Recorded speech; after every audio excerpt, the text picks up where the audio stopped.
Hello दोस्तों, स्वागत है हमारे नए वीडियो में। आज की वीडियो में हम लोग एक थ्रिलर ड्रामा मूवी को एक्सप्लेन करने वाले हैं। इस मूवी को 2015 में रिलीज किया गया था और इस मूवी का नाम है careful what you wish for. इस मूवी की शुरुआत एक लड़के से होती है जिसका नाम डग है, जो कि अपने पेरेंट्स के साथ गर्मियों की छुट्टी मनाने के लिए जा रहा था। रास्ते में जाते हुए उसे एक बीच दिखाई देता है जहाँ काफी सारे लोग मजे कर रहे थे। डग का घर बीच के किनारे होता है। अपने घर में जब वो पहुंचता है तब वो देखता है उसके घर के सामने बोट्स खड़ी हैं। इसके बाद डग अपने दोस्त कार्सन से मिलता है।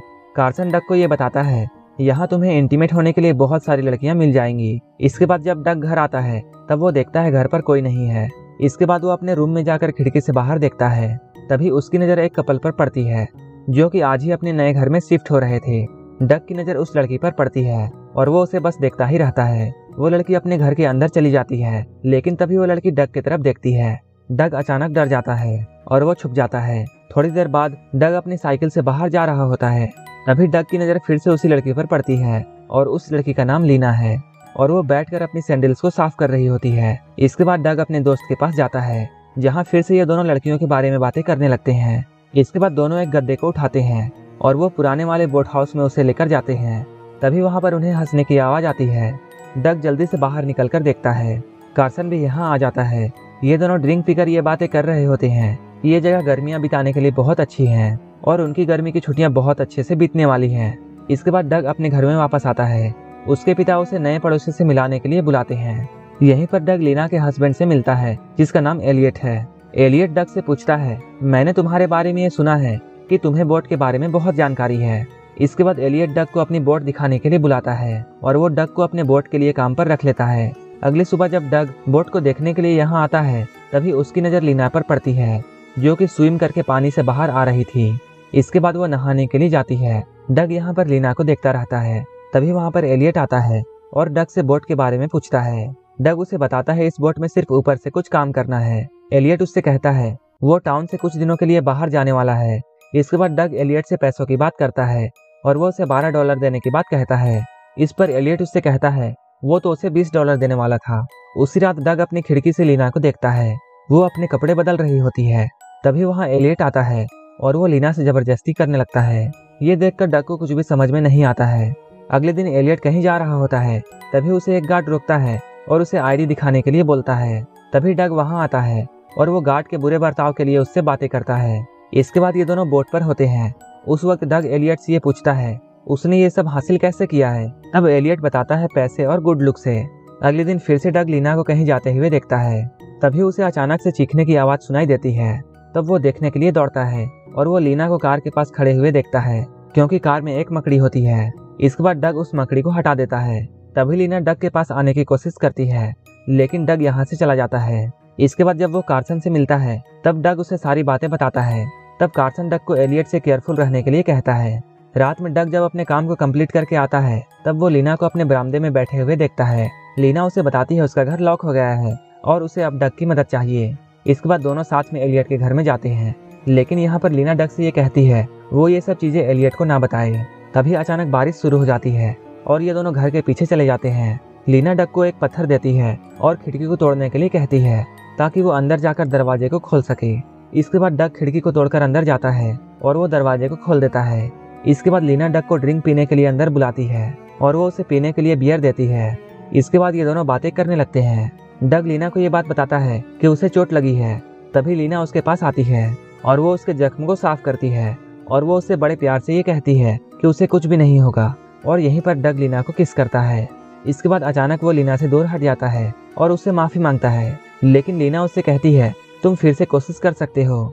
इसके बाद वो फिर से उसे किस करने लगता है और यहीं पर ये दोनों इंटीमेट हो जाते हैं। अगले दिन जब डग कार्सन के साथ होता है तब कार्सन डग को इंटीमेट होने के लिए कुछ लड़कियां दिखाता है, लेकिन डग उन लड़कियों में इंटरेस्ट नहीं लेता है। एक दिन जब डग बोट पर काम कर रहा होता है तभी लीना वहाँ आती है और वो डग से कहती है एलियट ने उसे भेजा है। इसके बाद ये दोनों अंदर जाते हैं। लीना अपने कपड़े उतारने लगती है और ये दोनों किस करते हैं और ये दोनों इंटीमेट होते हैं। अब इन दोनों की प्रेम कहानी शुरू हो जाती है।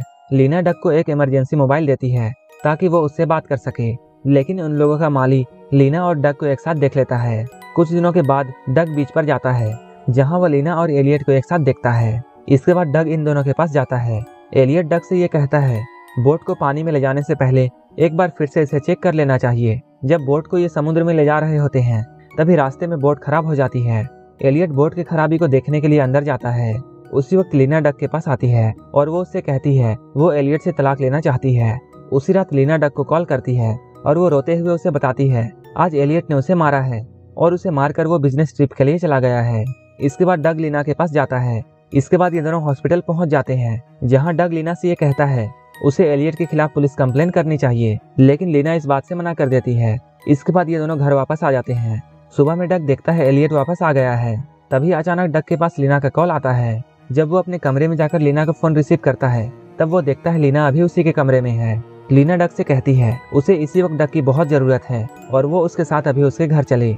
इसके बाद लीना पीछे के रास्ते से अपने घर की तरफ चली जाती है। इसके बाद डग लीना के घर में जाता है, जहां लीना उसे बताती है उसका और एलियट का झगड़ा हुआ था और लीना ने खुद को बचाने के लिए एलियट के सर में जोर से मार दिया था।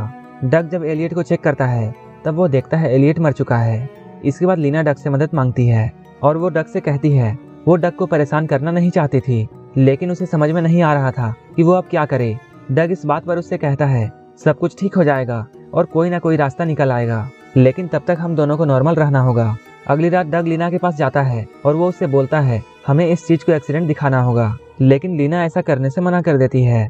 इसके बाद डग लीना से कहता है वो एलियट के लाश को बोट पर ले जाएगा और वो लीना से यह भी कहता है कि वो पुलिस को ये बताएगी कि उन दोनों का झगड़ा हुआ था और एलियट गुस्से से घर से बाहर चला गया था। बोट लेकर जैसे ही डग निकलता है गार्ड उसे देख लेता है और उसकी तरफ आवाज लगाता है, लेकिन डग एलियट होने का नाटक करता है और वो उस बोट को लेकर निकल जाता है। इसके बाद डग एलियट के सर पर मारता है और शराब से उस पर आग लगा देता है। अगली सुबह जब पुलिस जांच करती है तब उन लोगों को ऐसा लगता है जैसे ये सब एक्सीडेंट में हो गया है। डग देखता है पुलिस लीना के घर में आई है और वो लोग लीना से बात कर रहे हैं। अगले दिन बार में डग अपना काम कर रहा होता है और पुलिस वाले वहां बैठकर केस के बारे में चर्चा कर रहे होते हैं। ये सब सुनकर डग बहुत घबरा जाता है। एक दिन पुलिस स्टेशन में एंजी नाम की एक लड़की आती है और वो कहती है एलियट ट्रस्ट इस केस को बहुत सीरियस ले रही है, क्योंकि एलियट के नाम पर बहुत बड़ा इंश्योरेंस था जो कि अब लीना के नाम हो जाएगा। इसलिए वो लोग जानना चाहते हैं कहीं एलियट के साथ कुछ गलत तो नहीं हुआ है। एंजी इस केस को स्टडी करती है और वो लीना से ये पूछती है क्या उसका कोई अफेयर चल रहा है, लेकिन लीना साफ तौर पर मना कर देती है और वो एंजी के सवालों से परेशान हो जाती है और गुस्सा होकर यहाँ से चली जाती है। इधर पुलिस भी इन्वेस्टिगेशन में लगी होती है। तभी वहाँ का गार्ड उन लोगों को बताता है उसे एक आदमी पर शक है। इसके बाद पुलिस डग के फादर के पास जाती है। इधर डग उस गार्ड से मिलता है और उससे वो पूछता है तुम्हें किस पर शक है। इस पर वो गार्ड कहता है उस रात को उसने एलियट के बोट को देखा था और उसे ऐसा लग रहा था कि बोट के अंदर एलियट नहीं है और वही आदमी उसका खूनी है। इधर एंजी जांच करने के लिए लीना के घर में जाती है। तभी उसे एक टूटी खिड़की मिलती है, वहाँ पर उन्हें खून के निशान भी मिलते हैं। इसके बाद पुलिस और एंजी दोनों डग के घर में आते हैं और उससे उस रात के बारे में पूछते हैं जब लीना डग के घर में आई थी। ये सब देखकर डग बहुत घबरा जाता है। इसके बाद एंजी उसे पुलिस स्टेशन में बुलाती है। इन लोगों के बीच में बहुत सारे सवाल जवाब होते हैं। इसके बाद एंजी लीना और एलियट के रिश्ते के बारे में उससे पूछती है। ये सब पूछकर वो डग के ऊपर बहुत प्रेशर बना रही थी। तभी वहाँ पर डग की मदर इन लोगों से बोलती है वो डग के ऊपर बिना मतलब के इल्जाम ना लगाए। अगले दिन डग जब काम कर रहा होता है तभी उसके पास लीना का मैसेज आता है। लीना उसे जल्दी से बोट हाउस में बुलाती है। बोट हाउस में पहुंचकर डग लीना का दिया हुआ फोन को छुपा देता है। यहाँ पर लीना उससे कहती है उन दोनों को अभी दूर रहना होगा। ये बोलकर लीना यहाँ से चली जाती है। इसके बाद डग जब अपने घर में वापस आता है तब वो देखता है एंजी वहाँ पहले से बैठी हुई है। वो डग से उसका फिंगरप्रिंट और सलाइवा का सैंपल लेती है। इसके बाद वो उसे कार में बैठाती है और उसे सब कुछ सच सच बताने के लिए कहती है, लेकिन डग कोई भी जवाब नहीं देता है। इसके बाद डग कार्सन से मिलता है। डग अपने दोस्त कार्सन को सब कुछ बता देता है। तब कार्सन उससे पूछता है क्या कोई भी ऐसा इंसान है जिसने लीना और उसे एक साथ देखा है। तब डग उसे बताता है हाँ, माली ने उन दोनों को एक साथ देखा है। कार्सन उससे कहता है तुम माली को पुलिस के पास लेकर जाओ। अगले दिन हम लोग एंजी को देखते हैं जो कि पुलिस को माली की मौत की रिपोर्ट देती है और वो पुलिस को ये बताती है उन्हें माली की डेड बॉडी के पास भी एक ब्लड सैंपल मिला है जो कि लीना के घर के खिड़की वाले ब्लड सैंपल से मैच कर रहा है और साथ ही साथ फिंगरप्रिंट के रिपोर्ट भी मैच कर रहे हैं। इसके बाद डग अपने पेरेंट्स को सारी सच्चाई बताता है, लेकिन तभी पुलिस वहां आ जाती है। तभी डग को कार्सन का मैसेज आता है और वो बोलता है माली मर चुका है और वो उसे लीना के दिए हुए फोन को लाने के लिए कहता है, लेकिन तभी पुलिस उसके रूम में आ जाती है। तब तक डग यहाँ से जा चुका होता है। डग अपनी साइकिल से बोट हाउस की तरफ जा रहा होता है, लेकिन तभी एंजी उसे देख लेती है और वो डग का पीछा करने लगती है। डग वहां पहुंचकर लीना के दिए हुए मोबाइल को निकालने जाता है, लेकिन तभी लीना वहां आती है डग जब उस मोबाइल को ढूंढता है तो उसे मोबाइल नहीं मिलता है। तब लीना उसे बताती है उसने उस मोबाइल को ले लिया है। तभी अचानक पुलिस वहां आ जाती है और लीना अचानक अपने कपड़े फाड़ने लगती है और ऐसा सीन क्रिएट करने की कोशिश करती है जैसे डग उसके साथ जबरदस्ती कर रहा था। ये देखकर पुलिस डग को पकड़ लेती है। डग पुलिस से ये कहता है उसे थोड़ा वक्त चाहिए ताकि वो अपने आप को बेगुनाह साबित कर सके। तभी वो लोग डग को 20 मिनट का वक्त देते हैं। इसके बाद डग अपनी साइकिल लेकर वहां से निकल जाता है। डग सीधा लीना के रूम में पहुंचता है और वहां उस मोबाइल को ढूंढने लगता है। तभी उसे मोबाइल के साथ साथ लीना के नकली पासपोर्ट भी मिलते हैं। तभी वहां पर एंजी आ जाती है और दूसरे कमरे से लीना भी आ जाती है। डग एंजी को वो मोबाइल दिखाता है। इसके बाद एंजी मोबाइल देखकर ये समझ जाती है कि लीना ने सारा काम किया है। इसके बाद एंजी पुलिस को फोन लगाकर ये कहती है वो लीना को पुलिस स्टेशन लेकर जा रही है और डग को हथकड़ी लगाकर वहीं पर छोड़ रही है। ऐसा कहकर एंजी लीना को लेकर निकल जाती है और वो फोन को अपने साथ ले जाती है। तभी डग की नजर एंजी और लीना के पैर में बने टैटू पर जाती है। इसके बाद डग फोन को चेक करता है और वो समझ जाता है एंजी और लीना दोनों मिले हुए हैं। तभी अचानक उन लोगों की कार वापस आती है और वो मोबाइल रखकर वहां से निकल जाती है, जिससे डग की सजा माफ हो जाती। इधर लीना और एंजी दोनों पैसे लेकर भाग जाते हैं और यहीं पर ये मूवी खत्म हो जाती है। अगर आपको ये वीडियो अच्छी लगी हो तो एक लाइक जरूर कर देना और ऐसे ही मूवीज के लिए मेरे चैनल को जरूर सब्सक्राइब कर लेना। तो मिलते हैं हमारे नेक्स्ट वीडियो में।